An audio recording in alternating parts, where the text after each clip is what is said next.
सच्ची सुंदरता। बहुत पुराने समय की बात है। एक बड़े से समुद्र के बीचों बीच एक छोटा सा सुंदर टापू था। पूरे टापू पर बहुत सारे पेड़ पौधे थे। मैदानों में हरी हरी घास थी और हर रंग के सुंदर फूल वहां उगते थे। फूलों की महक से सारा वातावरण महकता रहता था। वहां एक बहुत ही अच्छा राजा राज्य करता था। सभी की खुशी में वह खुश होता था और सबके दुखों को बांटकर कम करता था। हर वर्ष वहां राज्य के कुलदेवता की पूजा की जाती थी और उसके लिए बगीचे के सबसे सुंदर फूल को चुना जाता था। ये चुनाव राजा करता था।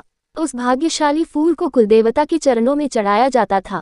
पिछले कई वर्षों से बागीचे की सबसे सुंदर लाल गुलाब के फूलों को इसके लिए चुना जा रहा था। इसलिए गुलाब का पौधा बहुत ही घमंडी हो गया था। उसे लगता था कि वही एक है जो सब फूलों में सबसे सुंदर है। घमंड के कारण वह तितलियों और मधुमक्खियों को अपने फूलों पर बैठने भी नहीं देता था। यहाँ तक कि पक्षियों को अपनी डालियों के पास भी आने नहीं देता था।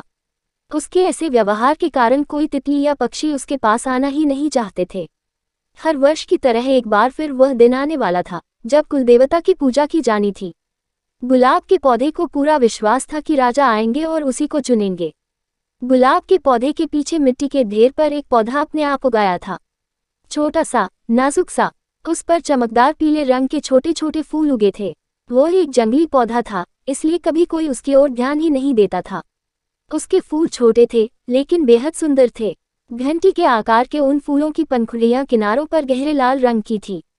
वह जानता था कि उसकी ओर कोई ध्यान नहीं देता है, फिर भी वह बड़े प्यार से सभी तितलियों और पतंगों को अपने पास बुलाकर अपना रस पीने देता था। पक्षी उसकी डालियों पर बैठकर खुश होते थे। ये सब देखकर पौधे को खुशी होती थी कि वह किसी के काम तो आ सका। और फिर वह दिन आया जब राजा बागीचे में फूल चुनने आए। माली उन्हें सीधा गुलाब के पौधे के पास ले गया। इस बार तो गुलाब और भी सुंदर और बड़े खिले हैं महाराज, वह बोला। उसने सबसे बड़ा गुलाब तोड़ने के लिए हाथ बढ़ाया, लेकिन महाराज ने रोक लिया। वे किसी और सुंदर फूल को ढूंढ रहे थे। वापस जाने के लिए जैसे ही घूमे, उनकी निगाह पीले रंग के फूल पर पड़ी। उन्होंने घूमकर देखा तो उनको वह पीले फूलों वाला जंगली पौधा दिखाई दिया। उसके आसपास अनेक तितलियां और पतंगे घूम रहे थे, जबकि गुलाब का पौधा अकेला अलग खड़ा था। राजा धीरे से जंगली पौधे के पास गए और बोले, ये वह पौधा है जो बिना खाद पानी के उगाया है। बाकी सभी पौधों का माली विशेष ध्यान रखते हैं, समय से पानी देते हैं, खाद डालते हैं, काट छांट करते हैं, इसलिए वे इतने सुंदर हैं।